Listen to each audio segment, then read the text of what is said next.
Halo, selamat pagi anak-anak kelas 8. Berjumpa lagi dengan Bu Guru pada materi sistem gerak pada manusia. Khususnya kita akan bahas tentang rangka dan otot. Nah, yang pertama, kemarin kita sudah bahas tentang gerak. Nah, untuk hari ini kita akan bahas kelanjutan dari materi gerak yang merupakan salah satu ciri makhluk hidup. Nah, manusia sendiri karena merupakan makhluk hidup, manusia sendiri akan melakukan geraknya. Nah, gerak pada manusia itu dimungkinkan karena adanya kerjasama antara tulang sebagai alat gerak pasif dan otot sebagai alat gerak aktif. Di dalam tubuh manusia sendiri, tulang ini tersusun menjadi satu kesatuan yang kita sebut dengan rangka. Nah, rangka sendiri itu berdasarkan letaknya dibagi menjadi dua bagian ya. Yang pertama adalah endoskeleton dan exoskeleton. Endoskeleton sendiri yang disebut dengan rangka dalam itu adalah rangka yang terletak di dalam tubuh yang biasanya terbungkus oleh daging dan kulit. Untuk endoskeleton ini dimiliki oleh hewan vertebrata dan juga manusia. Sedangkan exoskeleton itu adalah rangka luar, di mana rangka yang terletak di luar tubuhnya. Contohnya adalah pada avertebrata seperti pada kelas arthropoda dan moluska. Untuk yang kelas arthropoda itu contohnya yang kita bisa lihat terdapat pada kepiting, kemudian untuk moluska ini terdapat pada bekicot. Nah, kita bisa lihat di sini di dalam tubuh manusia terdapat susunan rangka yang berada di dalam tubuh, kemudian dibalut oleh otot dan daging, kemudian dibungkus dengan kulit bagian luarnya. Anak-anak bisa lihat sendiri. Yang pertama, bagian atas atau di kepala itu ada tulang-tulang tengkorak, kemudian ada rangka badan, kemudian ada tulang anggota gerak atas dan tulang anggota gerak bawah. Anak-anak bisa lihat di sana ada beberapa tulang di rangka badan sendiri itu terdiri dari tulang belikat, kemudian ada tulang dada, kemudian ada tulang punggung, ada tulang selangka, kemudian juga ada tulang pinggul, ini letaknya masih di badan. Kemudian di rangka anggota gerak atas, anak-anak bisa ketemu dengan tulang lengan atas atau disebut juga dengan humerus. Kemudian ketemu juga dengan radius atau tulang pengumpil. Kemudian ada tulang hasta atau ulna. Dan anak-anak bisa cek di sini. Nah, kemudian untuk bagian bawah ada alat gerak bagian bawah itu ada tulang paha atau sering disebut dengan istilah femur, kemudian tulang tempurung lutut atau patella, kemudian tulang ruas jari kaki dan tulang kering. Guru sebutkan sebagian ya, anak-anak bisa cek di buku paket halaman 24. Di sana sudah diterangkan banyak tulang-tulang dalam sistem rangka manusia. Yang pertama ini ada rongga dada. Ini adalah tulang yang berada pada rangka badan. Anak-anak bisa lihat di sini. Di sini ada tulang dada. Anak-anak bisa lihat bagian sini. Ini ada tulang dada. Nanti ini bentuknya pipih. Kemudian terdiri dari tulang-tulang rusuk. Tulang rusuk sendiri nanti dibedakan menjadi 3 jenis. Yang pertama adalah tulang rusuk sejati, kemudian kedua adalah tulang rusuk palsu, kemudian yang ketiga adalah tulang rusuk melayang. ini adalah tulang dada, kemudian yang terdiri dari paling ujung itu adalah taju pedang ya. Jadi paling ujung itu terlihat seperti lancip sehingga disebut dengan tulang taju pedang. Nah, berikutnya ada tulang anggota badan. Ini terdiri dari tulang lengan atas, kemudian tulang pengupil. Pengupil ini yang tersambung dengan ibu jari. Ya. Kemudian ada tulang hasta yang nanti ada sambungannya ke kelingking. Kemudian ada gelang bahu. Kemudian ada tulang belikat, tulang pergelangan tangan, telapak tangan, dan tulang jari-jari tangan. Nah, untuk tulang anggota yang ini tulang anggota gerak bawah sama sebagian anggota badan ya. Jadi yang pertama itu ada A, ini adalah tulang gelang panggul, kemudian B adalah tulang ekor, kemudian ada tulang duduk, kemudian ada tulang paha, tulang tempurung lutut, kemudian tulang betis, kemudian ada tulang pergelangan kaki, bagian H, pergelangan kaki, kemudian ada telapak kaki, ada jari-jari kaki, mata kaki. Nah, ini kemudian yang ada tulang kering. Kalau anak-anak bisa perhatikan kaki kalian yang di bawah lutut bagian depan itu adalah tulang kering, kemudian tepat di belakangnya itu ada tulang betis. Nah, ini adalah tulang-tulang pembentuk tengkorak ya. Jadi terdiri dari tulang dahi, kemudian tulang ubun-ubun, bagian atas di sini ya, di sini ada tulang ubun-ubun, kemudian di sini ada tulang pelipis, kemudian ada tulang kepala belakang, kemudian ada tulang pipi, bagian pipi kalian, kemudian ada tulang baji. Nah, tulang baji ini dekat dengan alis. Kemudian ada tulang hidung, kemudian ada tulang air mata, kemudian ada rahang atas, ada rahang bawah. Jadi ini adalah tulang-tulang pembentuk tengkorak. Kita lanjut.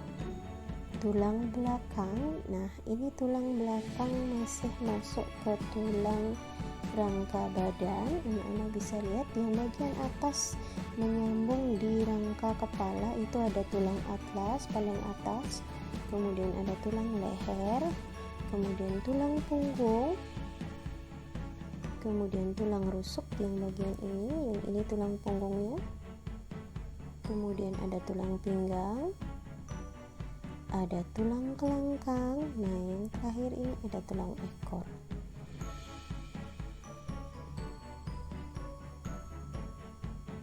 Nah, sebenarnya apa sih fungsi rangka? Rangka ini sering juga disebut dengan alat gerak pasif. Kemudian fungsinya adalah sebagai tempat menempelnya otot, sebagai penopang tubuh, pemberi bentuk pada tubuh, pelindung organ dalam seperti otak, jantung, paru-paru, dan sumsum, serta organ-organ dalam lain.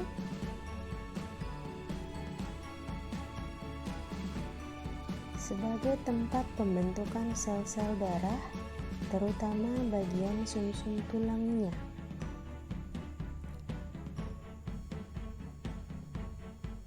Nah, ini Bu Guru tampilkan struktur tulang. Jadi sebenarnya tulang anak-anak bentuknya seperti ini ya.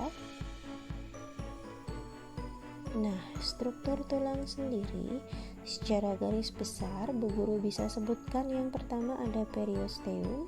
Ini adalah membran yang menutupi permukaan tulang dan menempel dengan kuat pada bagian ini terdapat pembuluh darah kecil yang berfungsi membawa zat makanan ke dalam tulang, dan membran ini juga penting dalam pertumbuhan dan perbaikan tulang. Yang kedua, ada tulang kompak atau tulang keras, yang merupakan lapisan tulang yang keras dan kuat, mengandung sel-sel tulang, pembuluh darah, zat kapur, dan fosfor. Mengandung serabut elastis untuk mempertahankan tulang agar tetap kuat, tidak mudah rapuh dan patah. Yang ketiga, ada tulang spons. Dalam tulang pipa atau panjang terdapat di bagian ujung. Tulang ini kurang kompak dan mempunyai banyak ruang-ruang kecil terbuka yang mengakibatkan tulang ringan. Di dalam tulang panjang terdapat saluran yang berisi jaringan berlemak yang disebut dengan sumsum. Sumsum merah berada di ujung untuk membentuk sel darah merah, dan sumsum kuning terletak di tengah yang sebagian besar disusun oleh lem.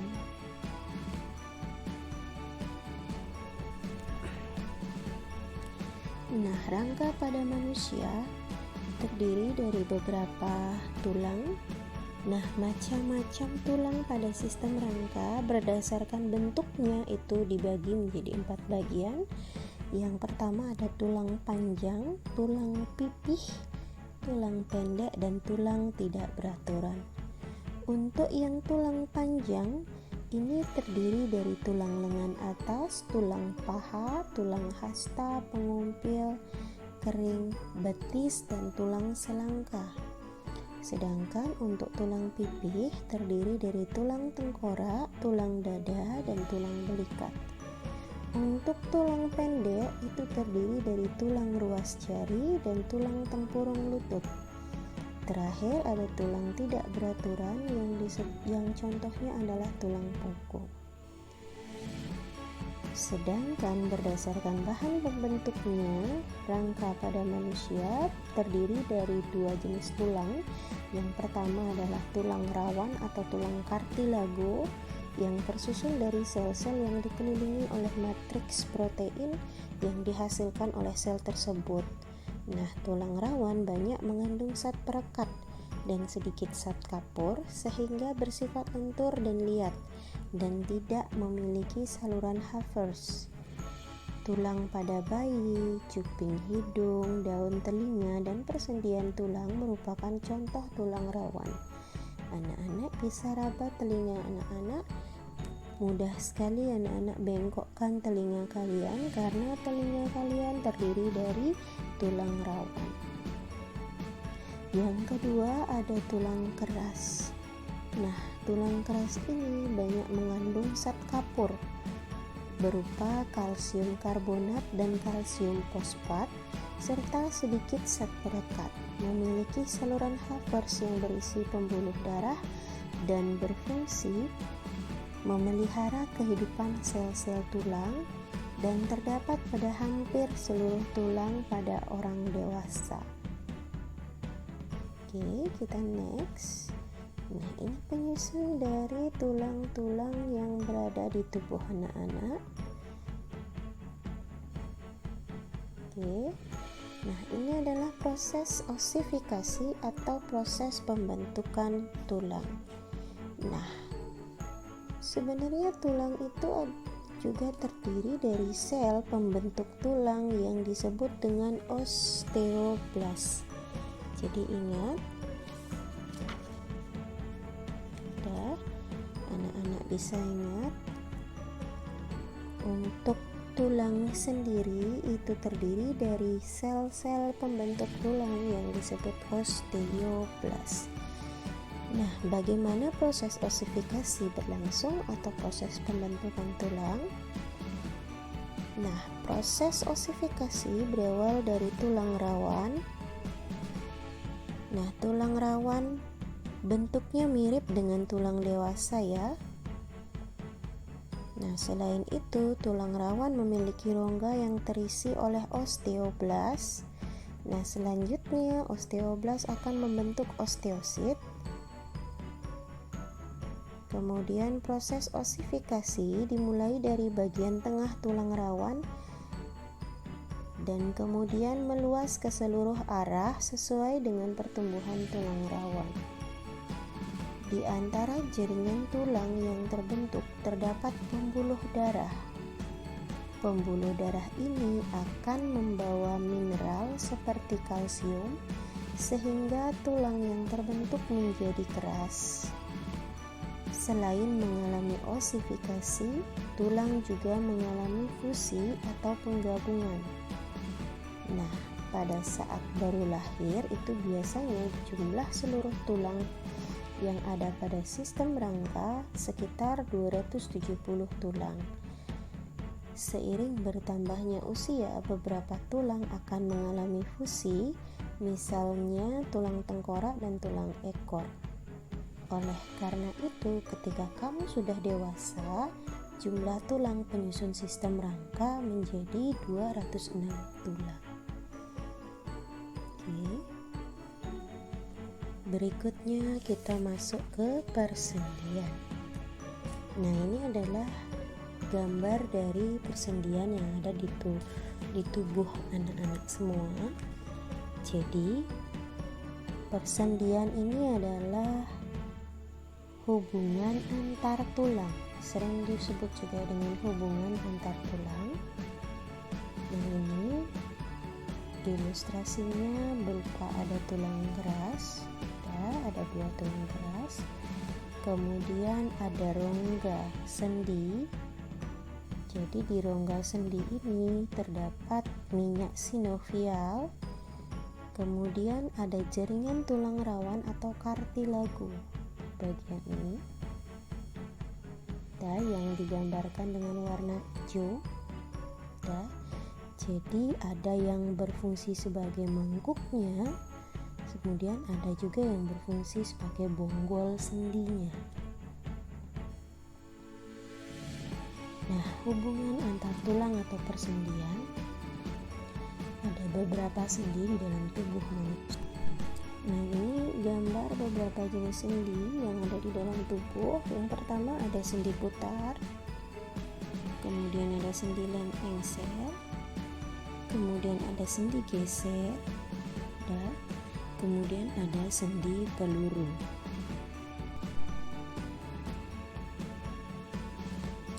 Ini Bu Guru kasih beberapa macam sendi. Kita ada 5 macam sendi. Ini sendi geraknya ya. Terdiri dari yang pertama adalah sendi engsel. Jadi sendi engsel ini mempunyai gerakan satu arah. Ada yang ke depan dan ada yang ke belakang seperti engsel pintu. Contohnya sendi pada siku dan lutut. Kemudian yang kedua, anak-anak bisa lihat di sini ada tulang lengan atas dan tulang hasta. Nah, ini di sini terjadi sendi engsel. Yang kedua, sendi putar. Sendi putar sendiri merupakan terdiri dari 2 buah tulang, di mana salah satunya itu berfungsi sebagai poros dan ujung tulang yang lain berbentuk cincin yang dapat berputar pada poros tersebut. Contohnya adalah persendian yang terdapat di antara tulang tengkorak dengan tulang leher atau tulang atlas. Nah, sendi tersebut memungkinkan kepala kita dapat memutar, mengangguk, menggeleng, menoleh ke kiri, ke kanan, dan sebagainya. Kemudian ada yang disebut dengan sendi peluru. Sendi peluru sendiri itu menghubungkan antara satu tulang yang mempunyai satu ujung bulat yang masuk ke dalam tulang lain yang berongga seperti mangkok. Sendi ini dapat membentuk gerakan sangat bebas. Contoh dari sendi peluru itu adalah sendi antara tulang lengan atas dan tulang belikat, serta antara tulang pinggul dengan tulang paha. Adanya sendi ini memungkinkan tulang-tulang tersebut dapat diayunkan ke arah manapun. Jadi bagian ini ya, bahu anak-anak itu ada sendi peluru. Berikutnya ada sendi geser. Nah, sendi geser ini menghubungkan antara dua tulang yang memiliki permukaan yang datar. Prinsip kerjanya, yang satu bagian tulang bergerak menggeser di atas tulang lain. Jadi sering disebut dengan tulang geser. Nah, contohnya dari sendi geser ini berada pada tulang-tulang pergelangan tangan dan pergelangan kaki dan di antara tulang belakang. Jadi sendi geser ini memungkinkan tulang bergerak ke depan dan ke belakang.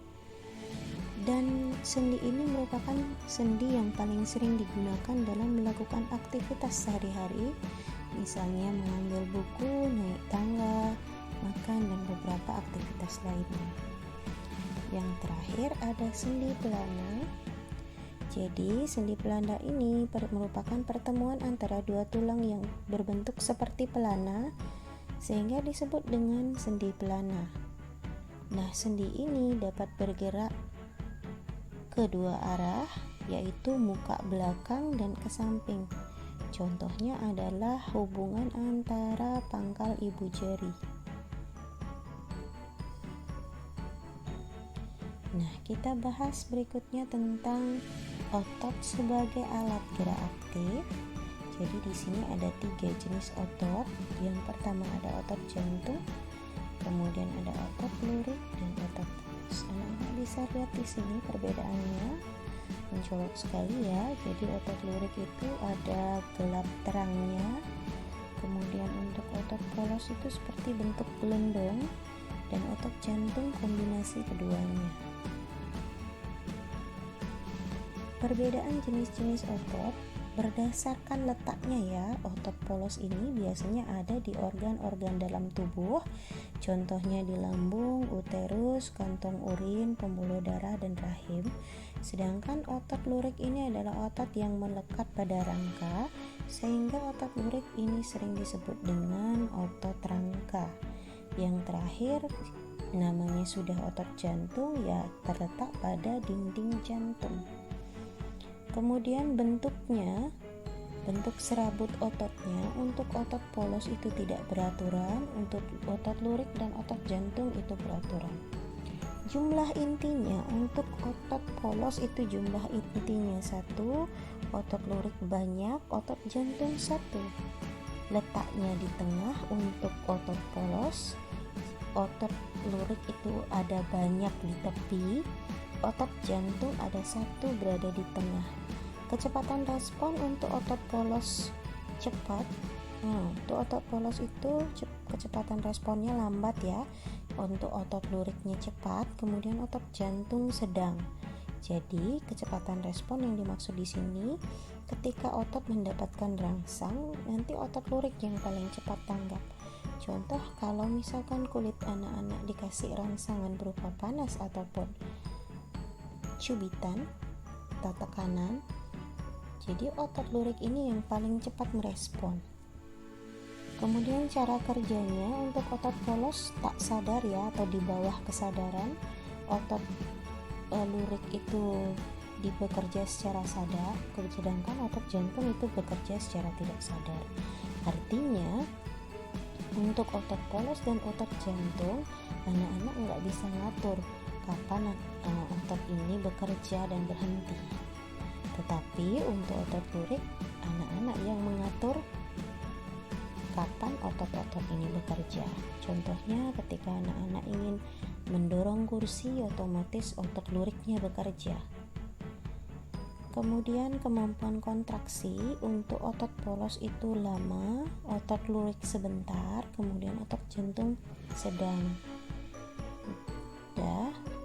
Nah, ini otot polos ini sama otot jantung itu tidak mudah lelah, sedangkan otot luriknya yang cepat lelah karena punya kemampuan kontraksi yang sebentar.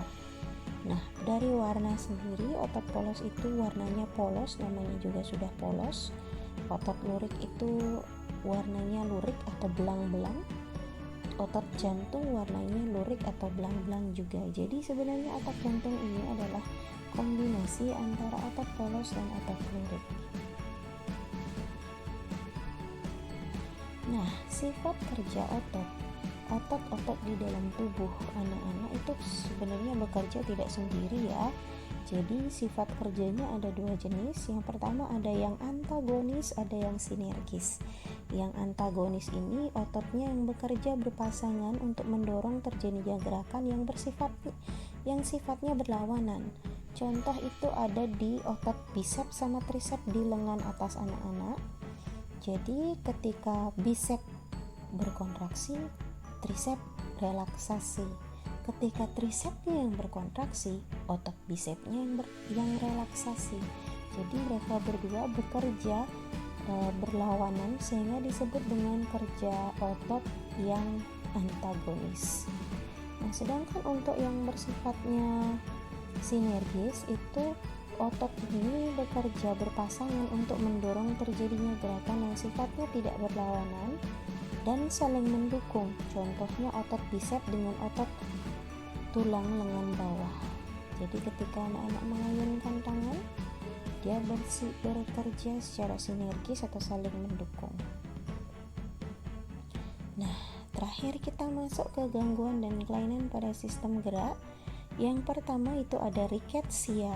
Riketsia sendiri itu terjadi karena kekurangan vitamin D yang membantu penyerapan kalsium dan fosfor dari darah sehingga pengerasan tulang terganggu. Penyakit ini terjadi pada anak. Nah, riketsia ini menyebabkan tulang kaki tumbuh membengkok. Jadi kayak huruf U kakinya.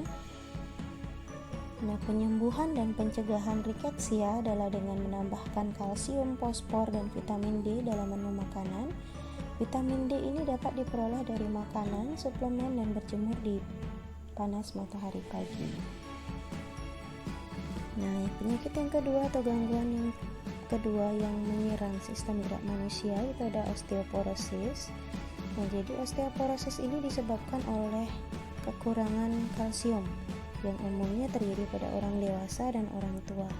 Mengapa? Karena biasanya orang tua menghasilkan lebih sedikit hormon sehingga osteoblast menjadi kurang aktif sehingga massa tulang berkurang dan menjadi rapuh serta mudah patah. Jadi normalnya seperti ini ya, rapat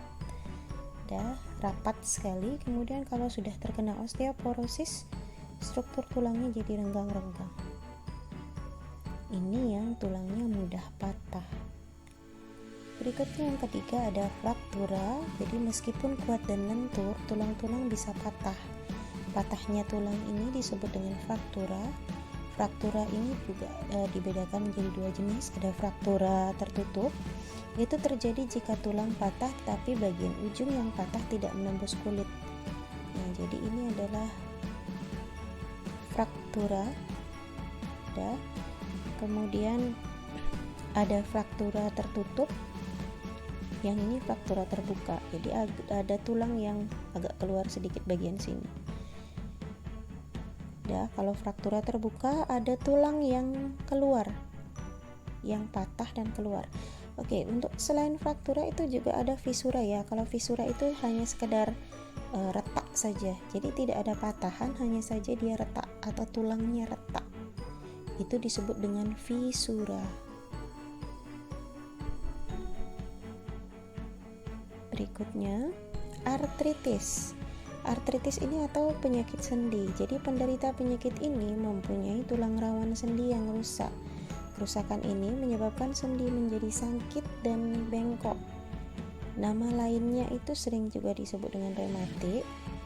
Jadi di rematik ini salah satu bentuk artritis ya. Nah, beberapa penyebab artritis adalah metabolisme asam urat yang terganggu sehingga asam urat tertumpuk pada sendi. Berikutnya adalah kelainan pada sistem gerak akibat kesalahan duduk. Ada kifosis, itu kelainan dengan melengkungnya tulang belakang yang berlebihan di bagian dada ke arah belakang. Yang kedua, skoliosis ini adalah melengkungnya tulang belakang ke arah samping, kiri atau kanan. Kemudian lordosis adalah kelainan dengan melengkungnya tulang belakang yang berlebihan ke arah depan di bagian pinggang. Jadi untuk yang kifosis ini seperti kakek-kakek atau nenek-nenek ya. Sisanya kalau skoliosis ini biasanya diderita oleh pedagang jamu yang biasanya membawa dagangannya di bagian pinggang. Jadi kalau terlalu terbiasa sering-sering begitu, bentuk tulang belakangnya akan berubah. Jadi ini adalah lordosis, kemudian ini adalah skoliosis, dan yang terakhir adalah kyphosis. Nah, terakhir kita masuk di upaya menjaga sistem gerak manusia. Yang pertama, meningkatkan kandungan kalsium dalam asupan makanan. Jadi makanan yang banyak mengandung kalsium itu terdiri dari susu, kangkung, kedelai, ikan salmon, kacang almond, dan brokoli. Yang kedua, berjemur pada sinar matahari pagi untuk membantu proses pembentukan vitamin D. Itu vitamin D sendiri bisa anak-anak dapatkan dari telur, produk olahan kedelai berupa tahu, tempe, kecap, kemudian minyak ikan, ikan berlemak, hati sapi, dan udang. Yang ketiga, memperhatikan asupan vitamin D ya. Jadi sangat penting sekali anak-anak melihat 4 sehat 5 sempurna dalam menu makan anak-anak. Yang terakhir, memperhatikan aktivitas fisik yang cukup setiap harinya, olahraga yang teratur. Yang kelima, menghindari sikap duduk yang salah untuk mencegah lordosis, kyphosis, dan skoliosis. Oke, sekian penjelasan dari Bu Guru di materi kali ini.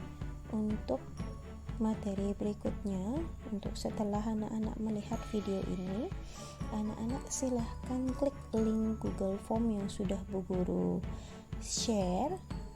Dan silahkan, ada 25 soal untuk menilai atau mengecek kemampuan anak-anak. Artinya setelah belajar ini, seberapa persen materinya sudah masuk di anak-anak. Jadi silahkan dikerjakan. Sebelum mengerjakan, pahami dulu video penjelasan yang ada di video ini ya anak-anak, karena anak-anak hanya berkesempatan menjawab 1 kali soal tersebut, kemudian soalnya diacak. Jadi anak-anak tidak bisa saling tukar jawaban. Oke? Terima kasih anak-anak. Sampai bertemu lagi di video selanjutnya. Selamat pagi.